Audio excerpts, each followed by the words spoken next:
Welcome everybody. This is James T2000 here, and this is the NFL Playoff Machine on ESPN. This is something that ESPN put up a couple of years ago. They do it around week 11, week 12 of the regular season, where you can actually go ahead and project how the season will end by projecting the games the rest of the season. Week 14 is in the books, so let's start on week 15. Before we get started, let me show you how this works. Let's just say this weekend, because I'll do some games that would more or less affect each other. Say I predict the Steelers to lose to the Falcons and the Bengals to beat the Browns. So the Browns beat the Bengals. See, look. See how it changed down here? So what happens up here directly influences down here. And also as we scroll down, we get to also see how the standings change down here as well. So without further ado, everybody, let's get started and project the rest of the season. Let's start off with the Thursday night game this week. We've got the Cardinals against the Rams. I'm going with St. Louis in an upset. I know Arizona did have an emotional win over the Kansas City Chiefs this past week, but I feel that St. Louis at home with their pass rush is going to be a very tough opponent to beat. Even though the Steelers have been unpredictable, I think that they can go to Atlanta and beat the Falcons, because aside from Julio Jones, Atlanta's not really scoring that many points, not really doing a whole lot with the rest of their offense. They're not running the ball particularly well, and their defense is horrible. Give me the Giants over the Redskins, Patriots over the Dolphins, the Chiefs over the Raiders, Colts over the Texans, Ravens over the Jaguars, Packers over the Bills, Panthers over the Bucks. I look for, in Johnny Manziel's first career start for the Bengals and Browns, he's going to struggle a little bit, and I would just give the Bengals just enough to win the game. Titans over the Jets, Broncos over the Chargers, Lions over the Vikings, the Seahawks to top the 49ers, and also the Eagles over the Cowboys on Sunday night, and the Saints over the Bears on Monday night. So as you can see, this definitely does change things very, very much so. If you look at the way that things are going now versus how they were prior to all these projections. Baltimore jumps to the 6th spot, Pittsburgh is the 5th, Cincinnati's 4th, Indianapolis 3rd, Denver 2nd, and New England would be the number 1 seed in the AFC if the season were to end on this note. In the NFC, Seattle leapfrogs Arizona from the wildcard round to the number 2 seed. Green Bay takes hold of home field advantage. Philadelphia and New Orleans would take the division leads, and Detroit would round out as the 6th seed. Moving on to Week 16, give me the Jaguars over the Titans, the Eagles over the Redskins, give me the 49ers over the Chargers, the Dolphins over the Vikings, the Ravens over the Texans. Give me the Bears. Oh, actually, I'm going to go with the Lions over the Bears in an upset. I think Detroit can go into Chicago and beat the Bears in December. Give me the Panthers over the Browns, because I think Cam Newton will be back by then, and I think once he recovers from his injury, he should be just fine. I'm looking for the Panthers to take out Cleveland. Saints over the Falcons, the Packers over the Bucks, the Steelers to defeat the Kansas City Chiefs. I look for the Patriots over the Jets, the Rams over the Giants, the Bills over the Raiders. I actually think that in Dallas, the Cowboys have not been as good this year as they would have been predicted to be, but I feel that they can defeat a team like the Colts, because when Andrew Luck goes on the road, I will say right here that he doesn't perform quite as well. And I think that that will be just enough of a spark for the Cowboys to win this game. Seahawks over the Cardinals to get the season sweep and pretty much clinch the division, and the Broncos over the Bengals on Monday Night Football. Now you can see what that does. If we were to end the season on that note, New England and Denver would retain the top 2 seeds, as would Green Bay and Seattle. Philly and New Orleans would stay 3rd and 4th, Detroit would be 5th, and Arizona would be 6th. That little change would occur there between these 2 teams. Here, nothing changes, New England and Denver, but this changes right here big time. Yes, we still have 3 AFC North teams that would be in the playoffs, but at the same time we've got the Colts, who would be the only non-AFC North team to play on wildcard weekend. The Steelers would leapfrog them due to their head-to-head record and would be setting up nicely for a season finale against the Bengals. The Bengals 9-5-1, and the Ravens, of course, 10-5.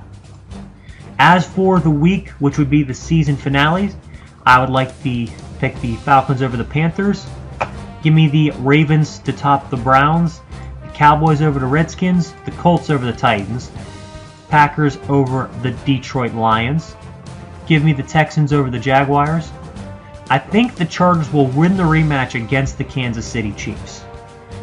in Kansas City. Actually, you know what? Never mind. I think I'm actually going to go with Kansas City on that one. I've kind of gone back and forth in that game, but I think the weather and Phillip Rivers on the road could potentially be trouble, because if Kansas City's pass rush can get any kind of pressure on Phillip Rivers, he's going to be a sitting duck, because it's not like he's got that much mobility going for him.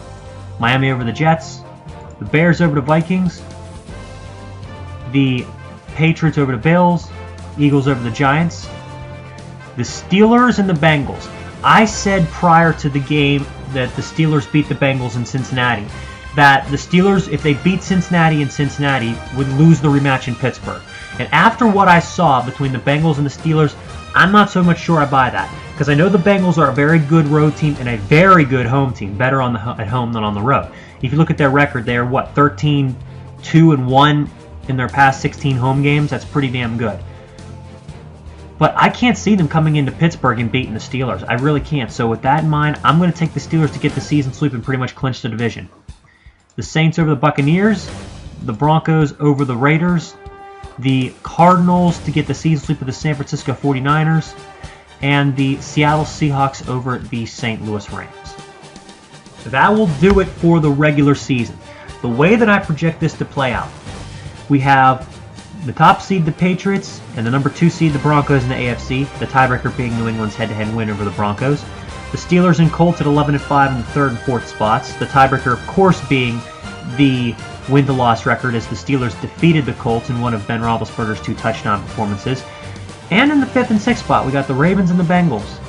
So pretty much we're going to get 3 AFC North teams out of 4 making the playoffs. And the way the season ends, it's going to be interesting. We've got this right here. We've got all the other teams, all the other divisions have 1 participant going to the playoffs, and the AFC North has 3.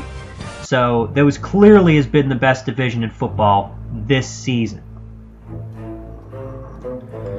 Now for the NFC, we got Philadelphia winning the NFC. We got Dallas just missing out on a tiebreak. I think they'll have a very good 11-5 season, but I think they just miss out. I like Green Bay and Detroit in the NFC North. You got New Orleans in the NFC South, the very inconsistent NFC South. In the NFC West, you got Seattle and Arizona. And get this, I project the 49ers will finish at 500 in Jim Harbaugh's final season as the head coach of the 49ers. Where he will end up, that remains to be seen. But let's talk about the playoffs, because now we got the matchup set. I predict that on Wild Card Weekend in the AFC, I think the Steelers still beat the Bengals. I still find it hard to believe that a good team goes into Pittsburgh and beats the Steelers, because we just had a couple of bad ones do it, the Bucs and the Saints. I'll be honest, Cincinnati does not have the kind of team that can travel on the road in Pittsburgh, and Andy Dalton in the playoffs, that's always been a problem. Even when he's gone against average defenses like San Diego, struggled. Give me the Steelers in that. I also like in the other game, I actually am going to go with the upset here. I'm going to go with the Indianapolis Colts to lose at home to the Ravens. I think that Joe Flacco and the Ravens mentality is one of a very mentally tough football team. They know how to win in December and January. So I think that really gives them an edge in this game. And because Andrew Luck's never had a lot of playoff success. Like his first 2 years, he may have gone to the playoffs, but he did not perform as well as he did in the regular season. So I'm definitely going to go with the Ravens in this one, which would send the Ravens to New England and would also send the Steelers to Denver. In the NFC on Wild Card Sunday, I like the Eagles over the Lions in Philadelphia. Let's put it this way. That could be a really good game. I think it's going to be an offensive shootout. But I think Philadelphia has just enough offense with Jeremy Maclin and LaShawn McCoy to get the job done. And as for the Saints and the Cardinals, that's a pick 'em. That really is, because we got no teams in the NFC South that really look threatening, and the NFC West by default, the bottom ranked team in the NFC South is the 49ers. And because they had, in my projections at least, and because they had the head-to-head win over the Saints, they would actually be the number 1 seed in that division. So basically, all 4 teams in the NFC West finish ahead of all 4 teams in the NFC South. That's pretty absurd if you ask me.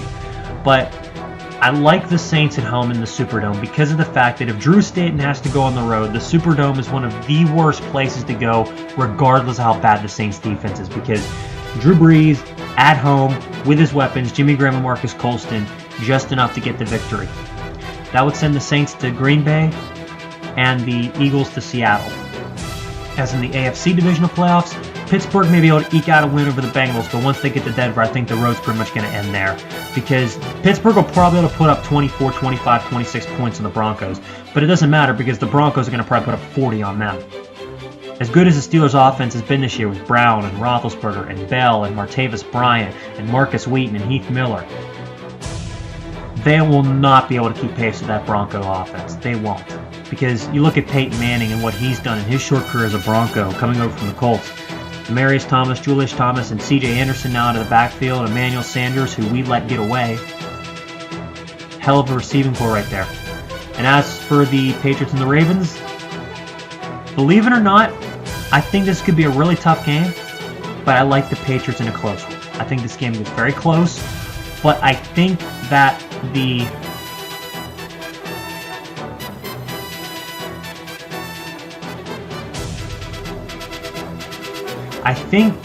Baltimore Ravens have enough to frustrate the Patriots, but I don't think they got enough to beat them. Joe Flacco doesn't have quite enough offense, and the Patriots have a little too much offense for the Ravens. So I'm going to go with the Patriots at home in this one. So the AFC Championship game would be New England versus Denver. The NFC title game, we're going to get Seattle and Green Bay, and I'll tell you why. Philadelphia was not able to do a thing at home against the Seahawks. They struggled mightily.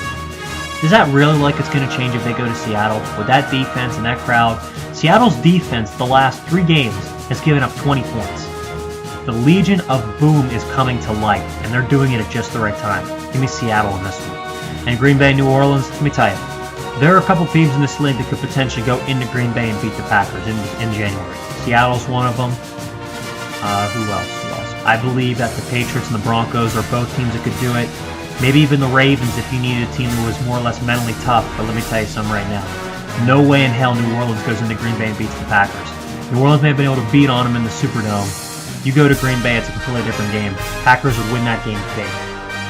The AFC title game, the reverse result of last year. The Patriots at home get off to a quick start, dominate the Broncos on both sides. Manning has a decent game, but if you look at Peyton Manning's career playoff record in Foxborough, it is not pretty. The two AFC playoff losses he had, the conference title game in 2003 and the divisional game in 2004 where they scored a combined 17 points when he was a member of a Colts team that had just as much offense as this Broncos team. Struggled. Patriots win. And as for Green Bay and Seattle, I am not sold on Green Bay's defense, and I never have been. They can be run on, they can be thrown on. As for Seattle, they can run the football, and guess what? Russell Wilson is extremely elusive and can make some throws. I think Seattle's got a really good chance to go into Green Bay and beat them.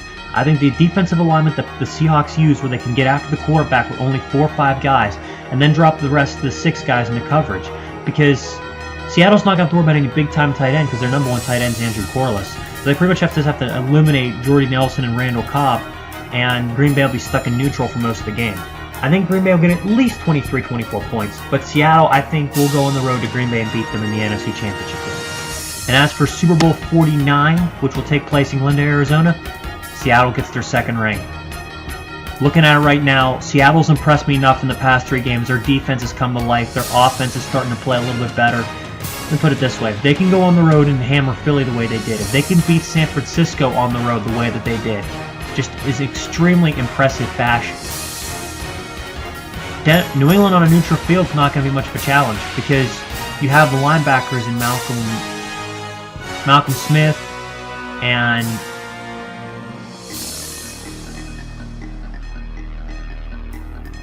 I'm trying to think of what, and Bobby Wagner. They can just completely eliminate Rob Gronkowski. Either of them can. And Sherman's going to cut out LaFell. That matchup's pretty much eliminated. The Patriots have some good underneath targets, but nothing really serious. Seattle will defeat New England in the Super Bowl to win their 2nd straight title. The MVP of this game will be Russell Wilson. I believe that the quarterback steps up. I believe he guides enough long drives to keep the Patriots off the clock, to keep Brady on the bench, and for Seattle to clinch another title. Well, everybody, there you have it. That's how I predict the 2014-15 NFL season will end. I hope you enjoyed this and will stay tuned to many more of my sports videos. But please be sure to take care and have a good one, everybody.